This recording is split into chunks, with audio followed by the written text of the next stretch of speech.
Vous écoutez Mélange d'histoire des religions. Un livre écrit par Henri Hubert, Marcel Mauss et lu par la voix modélisée de Ingrid Falaise. Préface. Nous réimprimons dans ce volume 3 de nos travaux. Le premier seul apparu sous nos 2 noms réunis. En raison de circonstances particulières, les 2 autres ne portent qu'une seule signature. Tous les 3 sont néanmoins le fruit d'une même collaboration. Bien que ces 3 mémoires traitent de sujets fort différents, ils ont leur unité. Un certain nombre d'idées directrices les dominent. Dès maintenant, nous devons montrer comment s'enchaînent les travaux que nous avons publiés et dans quelle mesure ils contribuent à l'exécution de notre plan. En même temps, nous répondrons à quelques-unes des objections qui nous ont été adressées. Le sacrifice. La première question que nous eûmes à nous poser en commun concernait le sacrifice. Le problème de ses origines était magistralement traité dans la Religion of Semites de Robertson Smith. D'autre part, M. Fraser avait attiré l'attention sur ces intéressants personnages, à la fois rois, prêtres et dieux, qui figurent dans tant de religions et dont la mort ou le meurtre périodique est un véritable sacrifice de l'espèce que nous appelons sacrifice du Dieu. Le Golden Bough nous expliquait la nature et la fonction de ces personnages dont il décrivait une imposante collection. Mais les théories de ces auteurs nous paraissaient soulever de graves objections et, d'ailleurs, les recherches que nous avions entreprises sur la prière et sur les mythes nous amenaient à nous poser directement la question. Les recueils de prières les plus considérables dont nous disposions, Psaumes et Védas tout particulièrement, sont formés de prières normalement attachées à des sacrifices. Il y a plus. Le principe de toute prière est l'efficacité reconnue au mot. Or, l'efficacité du mot nous paraissait alors si étroitement dépendante de celle du rite manuel que, à tort il est vrai, nous avions peine à concevoir des prières qui ne fussent point sacrificielles. En tout cas, pour isoler la part d'efficacité qui revient au rite oral dans un rite complexe, il nous fallait analyser celle du rite manuel. Des sacrifices, comme ceux de l'Inde et d'Israël, longuement décrits et commentés par ceux-là même qui les pratiquaient, se prêtaient tout particulièrement à la recherche du mécanisme et de l'efficacité d'un rite. L'étude des mythes nous amenait aussi à celle du sacrifice. Nous répugnions à voir dans ceux-ci des maladies du langage ou des fantaisies déréglées de l'imagination individuelle. Nous nous méfions également des naturistes qui voient partout des symboles et des animistes qui voient partout des rêves. Les mythes nous paraissaient avoir une valeur pratique. Ils sont empreints de véracité, de certitude, de constance. Nous pressentions la logique de leur agencement et la nécessité de leur thème. Or, en règle générale, ils sont commémorés dramatiquement dans des fêtes où la présence de leurs acteurs divins est une présence réelle. Dans nombre de mythes où les dieux meurent pour renaître, se suicident, se combattent, sont tués par leurs proches parents qui se distinguent à peine d'eux-mêmes, sont alternativement victimes et sacrificateurs, l'histoire divine correspond, quelquefois expressément, à des sacrifices rituels dont elle justifie théologiquement la célébration. Il fallait donc étudier le sacrifice pour trouver les raisons qui ont imposé ces thèmes sacrificiels à l'imagination religieuse. Prenant sur le fait la formation d'un thème mythique, nous faisions un pas vers l'explication générale des mythes. Enfin, l'étude simultanée des thèmes mythiques et des thèmes rituels du sacrifice, nous révélant le mouvement parallèle du mythe et du rite, nous éclairait en même temps sur la croyance qui s'attache au mythe et sur l'efficacité attendue du rite. En effet, le mythe n'est pas fait seulement d'images et d'idées, le rite de gestes volontaires, dépendant des idées, mais, de part et d'autre, figure des éléments identiques. Ce sont les sentiments nombreux et forts qui se jouent dans les sacrifices. L'analyse d'exemples bien choisis pouvait, espérions-nous, montrer à la fois les causes, le développement et les effets de ces sentiments. Nous avons indiqué dans l'introduction de notre essai sur le sacrifice de quelle façon notre théorie se rattache à celle de Robertson Smith. Tout ce qu'il a dit du sacré, du tabou, du pur et de l'impur, nous l'avons mis à profit. Mais nous avons repoussé son explication généalogique des sacrifices. Il les faisait, comme on sait, dérivés tous de la communion totémique, c'est-à-dire d'une sorte de sacrement où les membres d'un clan totémique communient entre eux et avec leur totem en mangeant ce dernier. Tels les Arabes de Saint-Nil, mettant en pièces et dévorant le chameau. À première vue, nous observions que le sacrifice ne se pratiquait que là où le totémisme n'existait pas ou n'existait plus. Nous estimions donc hasardeux d'établir un lien de cause à effet entre des phénomènes que nous ne trouvions jamais associés. Nous devons aujourd'hui apporter quelques rectifications à ce que nous avons écrit alors du totémisme et du sacrement totémique. Les réserves que nous avons formulées à cet égard n'ont rien de commun avec l'horreur que ce mot a éveillée chez certains esprits. Nous ne connaissions en 1898 de totémisme véritable qu'en Australie et dans l'Amérique du Nord. Depuis lors, les ethnographes ont multiplié les preuves de son existence et les raisons de croire à sa généralité. De plus, depuis 189, on a signalé des exemples de ces sacrements totémiques reconstitués par Robertson Smith et dont il avait supposé la pratique régulière par une hypothèse aussi géniale que faiblement fondée. À vrai dire, il se rencontre seulement dans les cérémonies totémiques, les Inti-Shuma de quelques tribus de l'Australie centrale. Constaté chez les Arunta, il manque déjà chez la plupart de leurs voisins. Nous sommes donc loin d'avoir la preuve de l'universalité de ces rites dans le totémisme. Nous ne sommes pas sûrs qu'ils soient essentiels au totémisme même et non pas des produits locaux de son évolution. Remarquons en outre que sacrement totémique ne veut pas dire sacrifice. Dans la communion totémique, il y a bien consommation d'un aliment sacré, mais il y manque des caractéristiques essentielles du sacrifice, l'oblation, l'attribution à des êtres sacrés. Dans le sacrement totémique le plus complet qui ait été observé chez les Arunta, on ne voit pas le mécanisme entier du sacrifice. Traison nous parle, il est vrai, de sacrifices totémiques, mais sans en citer d'exemples topiques. M. Fraser ne nous en propose plus qu'un 12, le sacrifice des tortues dans le pueblo de Zuni. Nous pouvons en donner une description plus exacte que celle qu'il reproduisait. C'est un des épisodes de la fête des Korkokshi, c'est-à-dire de l'une des confréries de masques qui personnifient les dieux pendant les grandes fêtes générales du solstice d'été 14. Les Korkokshi visitent le lac des dieux. Au fond de ce lac, les tortues habitent avec les dieux. Elles sont les autres nous-mêmes des Korkokshi. Ce sont les propres paroles prononcées par le maître de la confrérie à l'ouverture de la chasse que leur font les Korkokshi 15. Quand les tortues sont prises, on les frappe tout doucement jusqu'à ce qu'elles veuillent bien sortir la tête. Alors, on les pend par le cou. On les porte ainsi pendus les premiers jours. Les jours suivants, la fête se continue dans un des temples souterrains du Pueblo 16, où chaque Korkokshi doit venir danser à son tour. On a préparé des pots, un par tortue. Chaque prêtre a son pot et sa tortue. Les pots sont rangés aux places où doivent s'asseoir les prêtres après leur danse. Tant que le prêtre n'est pas arrivé, les tortues sont chacune dehors, devant son pot. Dès qu'un prêtre entre pour danser, on fait rentrer sa tortue. Ce rite montre que l'animal est le remplaçant de l'homme. La fête finie, les Korkokshi emportent leurs tortues chez eux et les pendent pendant une nuit aux poutres du plafond 17. Le lendemain, on les fait cuire. La chair a des vertus curatives. On en offre toujours une partie au Conseil des dieux en la portant à la rivière 18. C'est donc bien un sacrifice. Seulement, ce n'est pas un sacrifice totémique.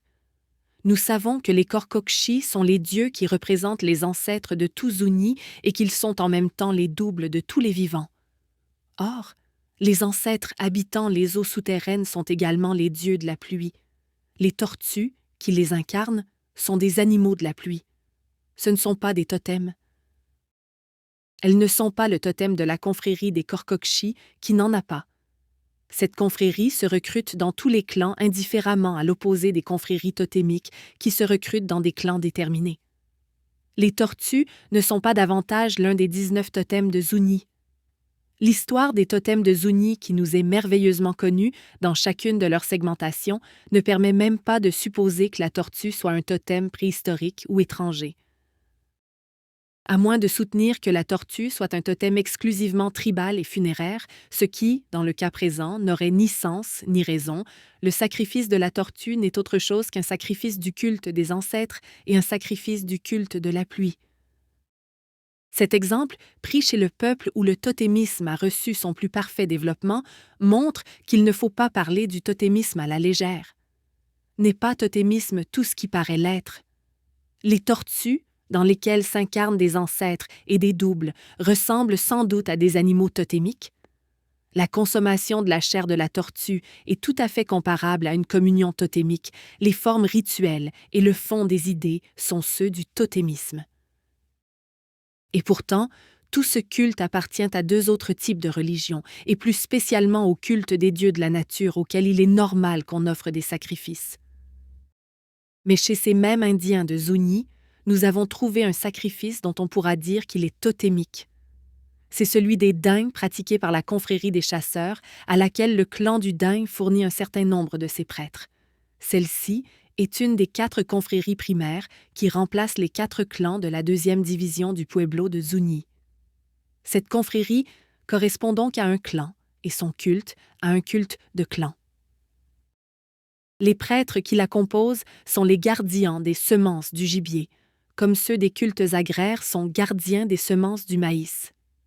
Les clans ont donc à Zuni, au moins par l'intermédiaire des confréries qui se recrutent chez eux, des pouvoirs analogues à ceux des clans australiens, maîtres et responsables à l'égard de la tribu, des espèces comestibles. D'autre part, le daim est généralement traité comme un totem. Chaque fois qu'on rapporte un daim dans Zuni, on ne peut en manger que lorsque la confrérie des chasseurs lui a rendu le culte qui lui revient. En dehors de ce culte régulier, il y a lieu, lorsqu'on veut fabriquer des masques et idoles en peau de daim, de procéder à une chasse qui aboutit à des sacrifices. Voici comment on procède. On plante une palissade, aux 2 extrémités de laquelle on creuse des pièges. 2 chasseurs accoutrés de façon à figurer des daims, affublés d'une tête de daim, représentent par leur mimique la démarche de l'animal. La battue commence. Quand un daim est débuché, ses acteurs vont rejoindre les traqueurs. Lorsque la bête n'est pas tuée dans le piège, on l'achève en l'étouffant. On prononce en même temps la prière suivante, adressée à Awonawilona, sorte de principe androgyne, dame du monde. En ce jour, tes pluies, tes semences, ta médecine de mystère, j'aspire le souffle sacré de la vie. Les bêtes sont rapportées chacune à la maison d'un chasseur. Elles y reçoivent le culte ordinaire, avec quelques modifications cependant. Ce sont des offrandes de farine, des prières dites par les gens de la maison, un office de la confrérie, puis on écorche les corps avec des prières, des offrandes. Puis vient un culte des fétiches animaux qui sont trempés dans le sang, si le sang n'a pas encore coulé. On prépare soigneusement la peau de la tête pour en faire les masques. Quant à la chair, le chasseur a le droit de la manger, à moins qu'elle ne soit attribuée au grand prêtre de la pluie, Lé, à Shiwani. Mais une partie en est toujours offerte aux dieux animaux qui président aux 6 régions de l'espace. La cérémonie terminée, la vie spirituelle du daim retourne au séjour des esprits d'où elle vient, et on lui attribue ces paroles. J'ai été chez mes gens, je leur ai donné ma chair à manger, ils ont été heureux, et leur cœur était bon. Ils chantèrent le chant, mon chant, sur moi, je retournerai vers eux. Ces paroles mythiques, l'accoutrement des 2 chasseurs mentionnés plus haut, la présence des gens du totem montrent à l'évidence que nous sommes en plein totémisme. Il y a sacrement, probablement communion, mais il y a aussi sacrifice, puisque le daim fait fonction de victime, qu'il est envoyé au génie de son espèce, que des parts sont attribuées à des dieux, animaux totémiques, il est vrai, mais qui sont ici des intercesseurs auprès du soleil et du conseil des dieux. puisqu'enfin une grande divinité est invoquée. Mais déjà, de ce côté, n'avons-nous pas dépassé le totémisme?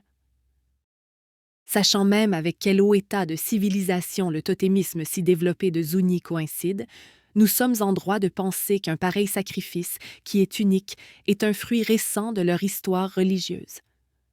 Le fait allégué prouve donc seulement que le totémisme n'est pas absolument incompatible avec le sacrifice, et non pas que le sacrifice soit une de ces institutions normales et primitives. Subsistant à côté d'une autre religion, le totémisme a pu lui fournir, en s'unissant à elle, les victimes de sacrifices qui ne lui appartiennent pas en propre. En un mot, il y a des chances pour que le sacrifice ait existé avant le sacrifice totémique. Ainsi, si l'on signale de nouveaux cas de sacrifices totémiques, il faudra toujours démontrer qu'ils sont anciens, qu'ils sont essentiels au totémisme observé et qu'ils ne sont pas, dans ce totémisme, le reflet d'un système sacrificiel indépendant. Nous attendrons qu'une pareille démonstration ait été faite pour nous croire obligés de faire remonter jusqu'au totémisme l'origine du sacrifice. Nous ne sommes donc pas amenés à modifier notre théorie du sacrifice en général, ni même celle du sacrifice du Dieu. C'était au sacrifice du Dieu que Robertson Smith songeait quand il cherchait le sacrifice dans le totémisme. Il pensait avant tout à la communion chrétienne. Le totem sacrifié, c'était, et cela dès l'origine, le Dieu sacrifié, puisque le totem, pour les hommes d'un clan, fait fonction de Dieu. Nous avons dit, au contraire, que le sacrifice du Dieu n'était ni au début des religions, ni au début même du sacrifice, mais qu'il s'était développé après le sacrifice au Dieu et, à partir d'un certain moment, parallèlement à lui. Nous pensons encore de même. Recherchant les traces du totémisme dans l'Antiquité gréco-romaine, M. S. Reinach a fixé son attention sur le sacrifice du Dieu. Il a ajouté plusieurs bons exemples de mythes sacrificiels à la liste fort incomplète que nous avions produite.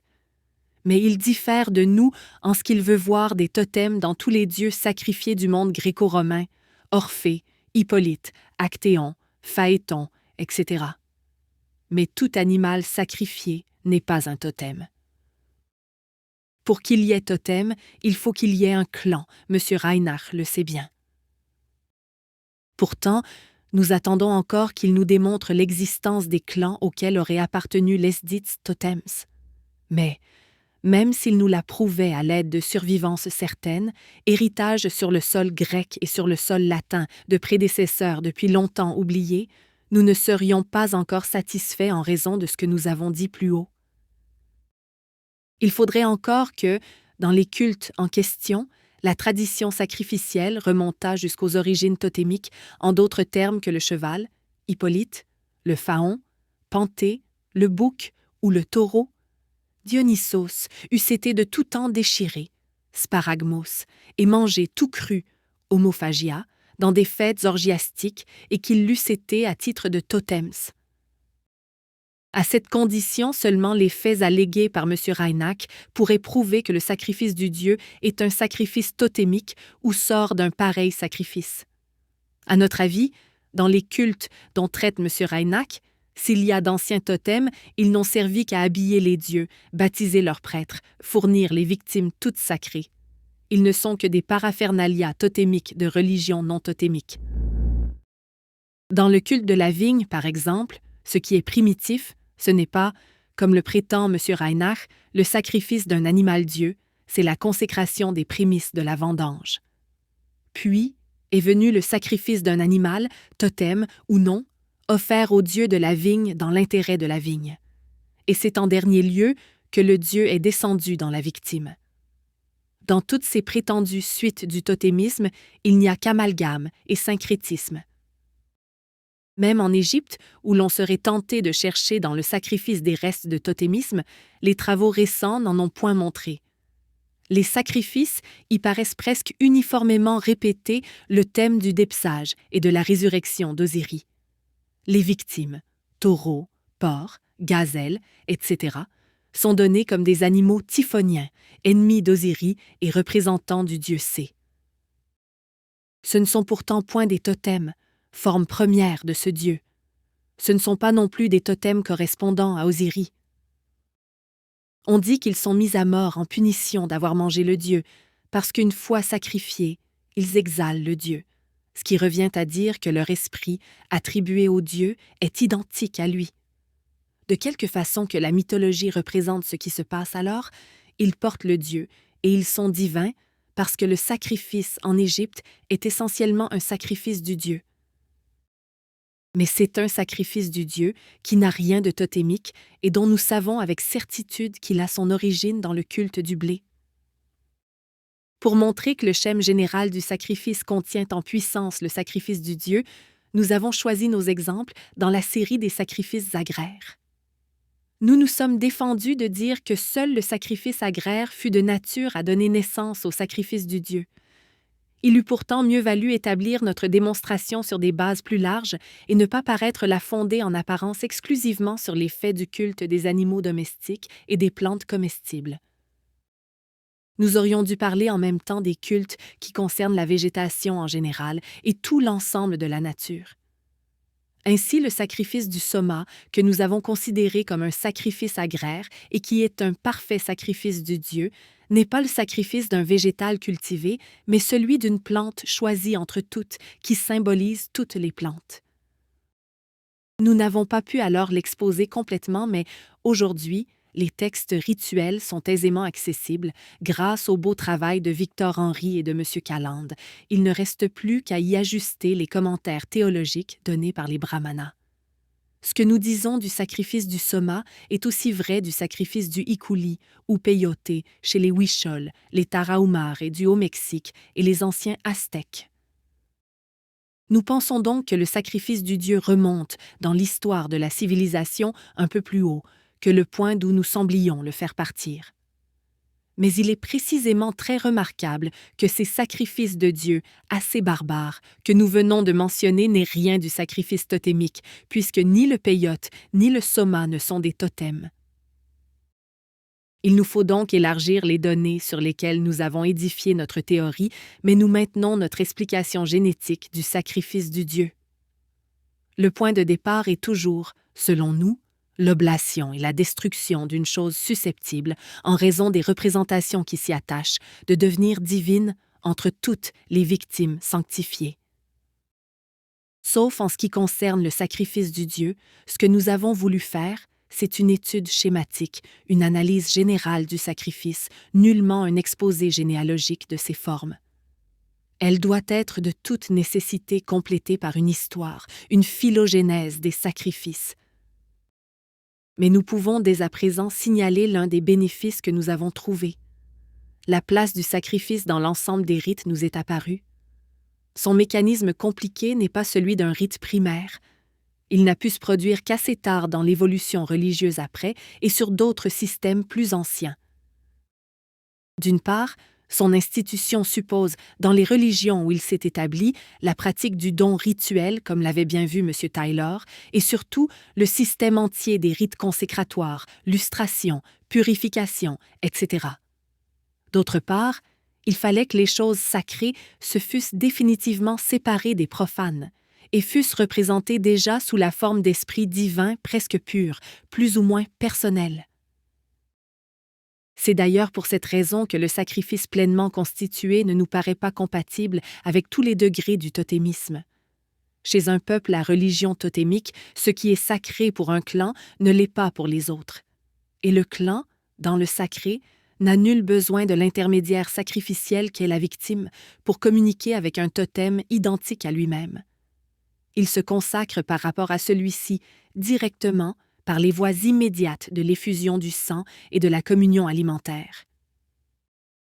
Ce sont, comme le voulait Robertson Smith, des facteurs indispensables du sacrifice, mais ce ne sont pas ces raisons nécessaires et suffisantes. Une autre conclusion de nos recherches est que le sacrifice est une institution, un phénomène social. Le rite n'est pas une forme, un vêtement des sacrifices personnels, du renoncement moral, autonome et spontané. Il ne peut y avoir sacrifice sans société. Dans les sacrifices que nous avons décrits, la société est présente d'un bout à l'autre. Il est peu de rites qui soient plus foncièrement publics que le sacrifice. Quand ça n'est pas la société qui sacrifie elle-même et pour elle-même, elle est représentée à l'office par ses prêtres, souvent aussi par une assistance nombreuse et qui n'est point passive. Même quand le sacrifice est fait par un individu et pour lui-même, la société y est toujours présente, au moins en esprit, puisque c'est d'elle qu'il se sépare pour y rentrer. C'est elle aussi qui a déterminé la victime, donné les moyens de la consacrer, nommé, choisi et convoqué les dieux. Sur le terrain du sacrifice, la société entoure le fidèle de son assistance morale. C'est elle qui lui donne sa foi, la confiance qui l'anime dans la valeur de ses actes. Si on croit au sacrifice, s'il est efficace, c'est qu'il est un acte social. Enfin, dernière conclusion, tout ce qui concourt au sacrifice est investi d'une même qualité, celle d'être sacré. De la notion de sacré procèdent, sans exception, toutes les représentations et toutes les pratiques du sacrifice, avec les sentiments qui les fondent. Le sacrifice est un moyen pour le profane de communiquer avec le sacré par l'intermédiaire d'une victime. Qu'est-ce donc que le sacré? Avec Robertson Smith, nous l'avons conçu sous la forme du séparé, de l'interdit. Il nous paraissait évident que la prohibition d'une chose pour un groupe n'est pas simplement l'effet des scrupules accumulés d'individus. Aussi bien disions-nous que les choses sacrées sont choses sociales. Même nous allons maintenant plus loin. À notre avis, est conçu comme sacré tout ce qui, pour le groupe et ses membres, qualifie la société. Si les dieux, chacun à leur heure, sortent du temple et deviennent profanes, nous. Voyons par contre des choses humaines, mais sociales, la patrie, la propriété, le travail, la personne humaine y entrer l'une après l'autre. La description, donnée par Robertson Smith, du sacré, qui nous suffisait pour analyser le sacrifice, nous parut donc notre travail achevé, non pas inexact, mais insuffisante. Derrière les idées de séparation, de pureté, d'impureté, il y a du respect, de l'amour, de la répulsion, de la crainte, des sentiments divers et forts, évocateurs, de nature à se traduire en gestes et en pensées. Cette notion est plus complexe, plus riche, plus générale et plus pratique qu'elle n'avait paru d'abord. Elle est bien sans doute l'idée force autour de laquelle ont pu s'agencer les rites et les mythes. Elle se présentait dès lors à nos yeux comme étant le phénomène central parmi tous les phénomènes religieux. Nous nous sommes proposés pour tâche de la comprendre et de vérifier ce que nous avions dit sur l'identité du sacré et du social. Nous avons pensé que le but ultime de nos recherches associées devait être l'étude de la notion de sacré. C'était même pour nous le gain le plus sûr de notre travail sur le sacrifice. De la magie. Mais il existe un groupe considérable de phénomènes religieux où le double caractère sacré et social des rites et des croyances n'apparaît pas au premier abord. C'est la magie.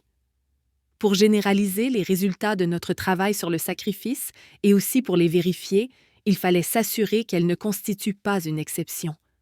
Or, la magie nous présente un ensemble de rites aussi efficaces que le sacrifice. Mais il leur manque l'adhésion formelle de la société. Ils se pratiquent en dehors d'elle et elle s'en écarte. De plus, sacrilège, impie ou simplement laïque et technique, ils n'ont pas au premier abord le caractère sacré du sacrifice. Dans la magie, il y a aussi des représentations, depuis celles des dieux et des esprits jusqu'à celles des propriétés et des causes, qui sont investies d'une certitude égale à la certitude des représentations de la religion. Il y entre des mythes dont la simple récitation agit comme charme et des notions comme celles de substance, de nature, de force, physie et dynamie, dont le bien fondé fut si peu contesté qu'elles ont été admises par les sciences et les techniques. Cependant, ni ces mythes, ni ces représentations abstraites dont la valeur pratique est si haute ne sont explicitement l'objet de l'accord unanime et nécessaire d'une société. Enfin, pas plus que les rites, ces notions et ces mythes ne semblent avoir pour principe la notion du sacré. L'efficacité des pratiques était-elle donc du même genre que celle des techniques? La certitude des notions et des mythes du même genre que celle des sciences? Au moment où nous nous posions ces questions, Les opérations mentales d'où dérive la magie étaient données comme des sophismes naturels de l'esprit humain. Association d'idées, raisonnement analogique, fausses applications du principe de causalité pour elles-mêmes. Fraser et Jevons en constituaient tout le mécanisme. L'école anthropologique anglaise arrivait ainsi à des résultats tout à fait opposés à ceux vers lesquels nous conduisaient nos investigations sur la religion.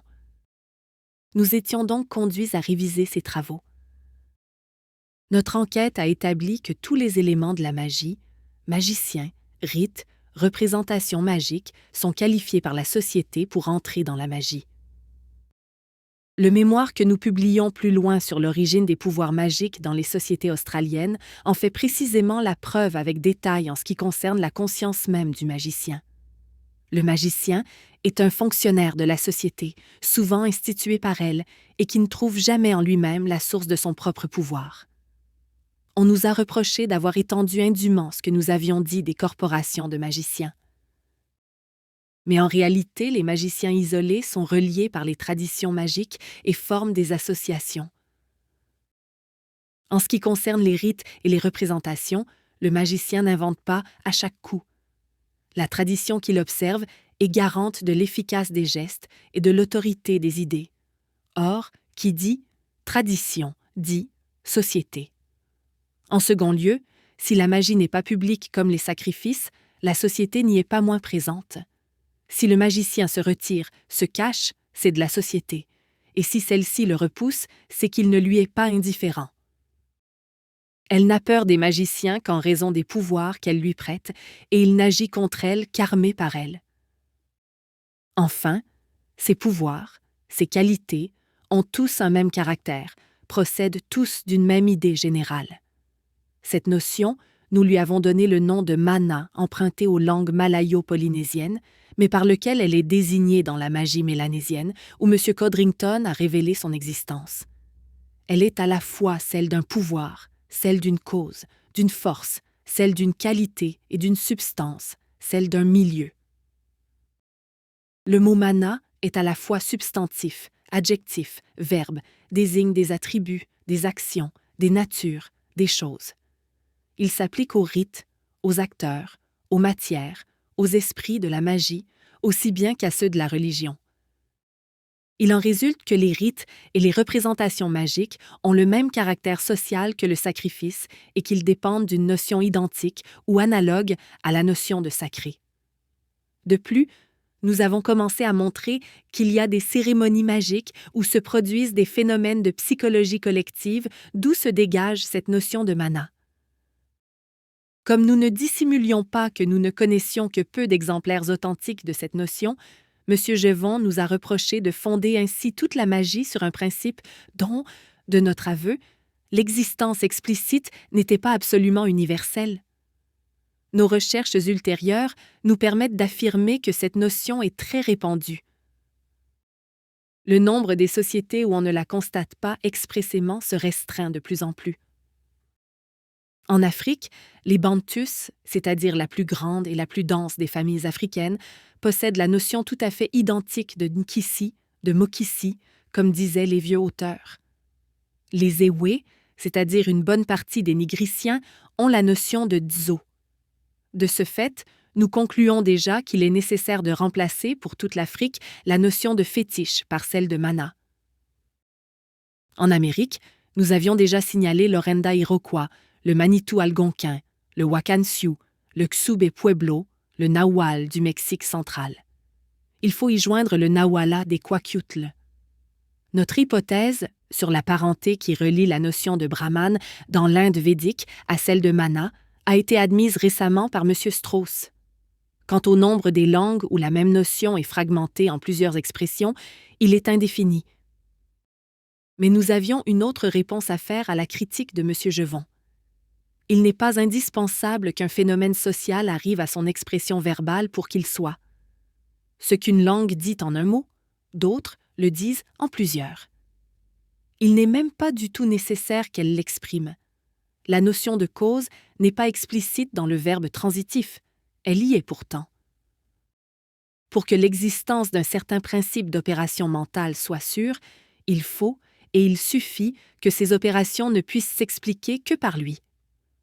On ne s'est pas avisé de contester l'universalité de la notion de sacré, et pourtant, il serait bien difficile de citer en sanskrit ou en grec un mot qui correspondit au sacré des latins. On dira ici, pur, média, sacrificiel, yajniya, divin, devya, terrible, gora. Là, saint, hiéro ou agio, vénérable, semno, juste, thesmo, respectable, egessimo. Et pourtant, les Grecs et les Hindous n'ont-ils pas eu une conscience très juste et très forte du sacré? On n'a pas attendu ce supplément de preuves pour faire crédit à ce que nous avons dit sur la notion de mana. MM, Sidney Hartland, Fraser, Maret, M. Gévon, lui-même, M. Preuss s'y sont ralliés. M. Vierkant, qui probablement s'est contenté de lire M. Preuss, en arrive à nous reproduire presque intégralement. Nous n'avons publié qu'une partie de notre travail sur la magie, celle qu'il nous importait de terminer alors pour poursuivre nos recherches. C'était assez pour nous en effet d'avoir montré que les phénomènes de la magie s'expliquent comme ceux de la religion. Comme nous n'avons pas encore exposé la partie de notre théorie qui concerne les rapports de la magie et de la religion, il en est résulté quelques malentendus. Nous avons été les premiers à formuler dans ce mémoire une distinction des rites en positif et négatif que nous tenions de M. Durkheim. 2 ans après notre publication, M. Fraser arrivait, de son côté, à la même distinction, mais en considérant tous les tabous comme des rites négatifs de ce qu'il appelle la magie sympathique. Nous ne pouvons accepter l'honneur que M. Thomas et à sa suite M. Maret nous ont fait de cette généralisation. Nous la croyons erronée. Nous avons divisé la magie en positive et négative, cette dernière embrassant les tabous et en particulier les tabous sympathiques. Mais nous n'avons pas dit que tous les tabous fussent de la magie négative. Nous insistions sans doute sur les interdictions de la magie parce que, par le fait même de la prohibition, elle porte, mieux que les règles positives, la marque de l'intervention sociale. Nous ne nions nullement qu'il y eut des tabous religieux et qu'ils fussent d'un autre ordre. Faute encore d'avoir délimité les rapports de la magie et de la religion, nous nous sommes attirés de la part de M. Huvelin une autre querelle. M. Huvelin attribue une origine magique aux liens de droit primitifs, et pour lui, la magie a servi puissamment à la constitution de ce qu'il appelle le droit individuel. Ce que la magie met à la disposition des individus, ce sont des forces sociales et religieuses. Il l'admet. Toutefois, il s'inquiète d'une contradiction qu'il aperçoit dans les termes dont nous nous servons. Comment la magie étant sociale, c'est-à-dire, selon M. Huvelin, obligatoire, peut-elle être illicite? Comment étant religieuse, puisqu'elle trouve sa place dans le droit, phénomène de la vie publique, peut-elle être anti-religieuse en même temps? Voilà ce qu'il nous demande d'expliquer. Mais une bonne partie des rites et surtout des sanctions qui, selon M. Huvelin, viennent de la magie, se rattachent pour nous à la religion. Pas plus que les dieux infernaux, les imprécations, les arrêts ne sont par définition magiques et hors de la religion. D'ailleurs, dans un bon nombre des cas cités, la sanction magique n'est que facultative. La religion noue donc, aussi bien que la magie, les liens du droit individuel et avec un formalisme de même nature. Le malentendu vient en somme uniquement de l'emploi abusif que M. Huvelin fait encore du mot « magique ». Il n'y a pas, entre les faits du système magique et les faits du système religieux, l'antinomie qu'il se représente et au sujet de laquelle il nous prend à partie. Il y a, nous l'avons dit, dans tout rite de la magie aussi bien que de la religion, une même force mystique qu'on avait autrefois le tort d'appeler magique. M. Huvelin n'a pas répudié ce vice de la nomenclature, et c'est pourquoi il fait de la magie la source unique des contrats. Il ne faut pas opposer les phénomènes magiques aux phénomènes religieux. Dans les phénomènes religieux, il y a plusieurs systèmes, celui de la religion, celui de la magie, d'autres encore. Par exemple, la divination et ce qu'on appelle le folklore forment des systèmes de faits religieux comparables aux précédents. Cette classification correspond mieux à la complexité des faits et à la variabilité des rapports historiques de la magie et de la religion. Mais notre définition du système de la magie reste la même, et nous continuons à ne considérer comme lui appartenant que ce qui, le folklore mis à part, ne fait pas partie des cultes organisés. En vertu de cette définition, par exemple, le dharna, le suicide juridique à l'effet d'arriver à l'exécution d'un créancier dont parle M. Huvelin, ressortissant aux différents codes, à celui de Manu en particulier, ne figurant dans aucun manuel magique, dépendant du culte funéraire, relève de la religion et non de la magie. Enfin, sans être obligatoire, les rites de la magie sont néanmoins sociaux. L'obligation proprement dite n'est pas pour nous le caractère distinctif des choses, des actes et des sentiments sociaux. L'acte magique illicite reste pour nous social, sans qu'il y ait là contradiction. L'acte est social parce qu'il tient sa forme de la société et qu'il n'a de raison d'être que par rapport à elle. Tel est le cas que cite M. Huveling du sacrifiant qui fait un sacrifice pour tuer son ennemi. Au surplus, la magie n'est pas nécessairement illicite et, dans le droit, en fait, elle sert aussi bien au droit public qu'au droit individuel.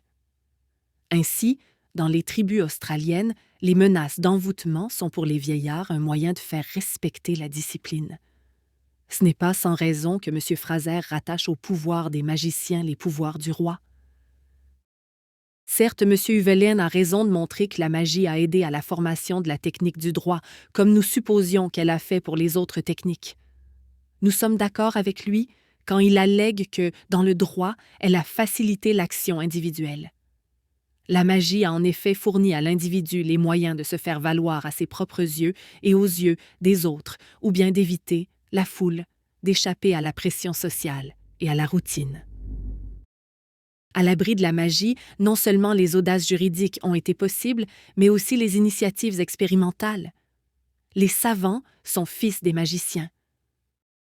Nous avons fait de fréquentes allusions au rôle que l'individu joue dans la magie et à la place qu'elle lui fait. On les a considérés comme des concessions prudentes, destinées à compenser l'excessive rigueur d'une théorie sociologique qui semblait vier dans la magie l'autonomie des magiciens. Il n'y avait là ni concession ni contradiction. Notre travail avait précisément pour objet de déterminer la place de l'individu dans la magie par rapport à la société. Nous nous proposions au début de nos études surtout de comprendre des institutions, c'est-à-dire des règles publiques d'action et de pensée. Dans le sacrifice, le caractère public de l'institution, collectif de l'acte et des représentations est bien clair. La magie, dont les actes sont aussi peu publics que possible, nous fournit une occasion de pousser plus loin notre analyse sociologique. Il importait avant tout de savoir dans quelle mesure et comment ces faits étaient sociaux. Autrement dit, quelle est l'attitude de l'individu dans le phénomène social? Quelle est la part de la société dans la conscience de l'individu? Lorsque des individus se rassemblent, lorsqu'ils conforment leurs gestes à un rituel, leurs idées à un dogme, sont-ils mus par des mobiles purement individuels ou par des mobiles dont la présence dans leur conscience ne s'explique que par la présence de la société? Puisque la société se compose d'individus organiquement rassemblés, nous avions à chercher ce qu'ils apportent d'eux-mêmes et ce qu'ils reçoivent d'elle et comment ils le reçoivent.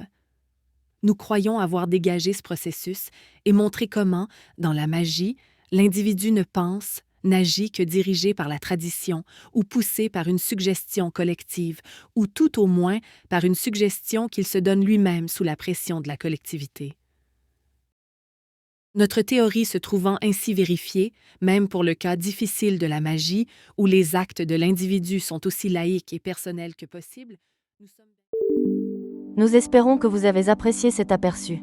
Pour continuer à écouter ce livre audio sur Google Play Livres, utilisez le lien dans la description de la vidéo.